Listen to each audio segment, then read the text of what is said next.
വിജയപ്രതീക്ഷയിലാണ് ചടയമംഗലത്തെ UDF സ്ഥാനാർത്ഥി MM Naseer.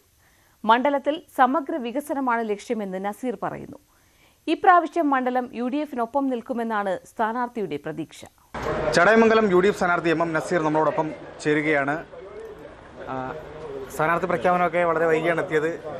പരമാവധി വോട്ടർമാരെ കാണാനുള്ള ഒരു ശ്രമത്തിലാണോ? എങ്ങനെയാണ് സ്ഥാനാർത്ഥി പട്ടിക പ്രഖ്യാപിച്ചപ്പോൾ അല്പം വൈകിയെങ്കിലും നമ്മുടെ പ്രവർത്തനങ്ങൾ വളരെ ഫാസ്റ്റായിട്ട് മൂവ് ചെയ്യാണ്.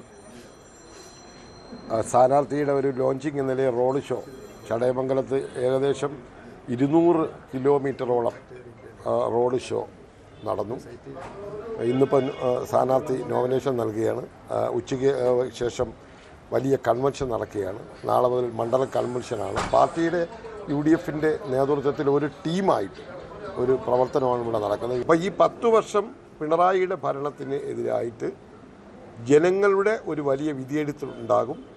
5 വർഷക്കാലത്തെ ചടയമംഗലത്തെ MLA ആ മണ്ഡലത്തെ അവഗണിച്ചതിനെതിരായിട്ടുള്ള വിധിയെഴുത്തുണ്ടാകും. കൊല്ലം ജില്ലയിൽ UDF ജയിക്കുന്ന സീറ്റുകളിൽ ഏറ്റവും പ്രധാനപ്പെട്ട ഒരു സീറ്റായി ചടയമംഗലം മാറും എന്നാണ് ഞങ്ങൾ ആത്മവിശ്വാസത്തോടെ പറയുന്നത്.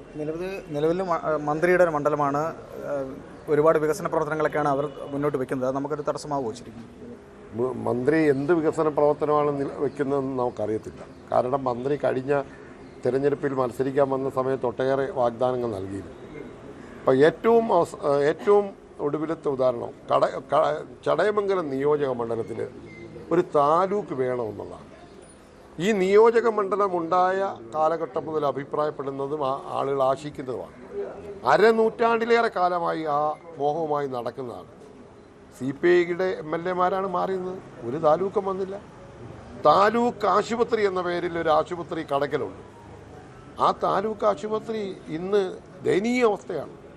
അവിടുത്തെ കുറച്ച് താൽക്കാലിക നിയമനക്കാരെ മന്ത്രിയുടെ ആൾക്കാരും മറ്റൊക്കെ വെച്ചിട്ടുണ്ട് എന്നുള്ളതല്ലാതെ അവിടെ വരുന്ന രോഗികളെ നോക്കാൻ ഒരു ഡോക്ടർമാരും ഇല്ല. യൂത്ത് കോൺഗ്രസിന് സംസ്ഥാന ഭാരവാഹിയാണ് ഇപ്പോൾ NDA സ്ഥാനാർത്ഥിയോട് മത്സരിക്കുന്നത്. അത് നമുക്കൊരു തടസ്സമാകും. എങ്ങനെയാണ്?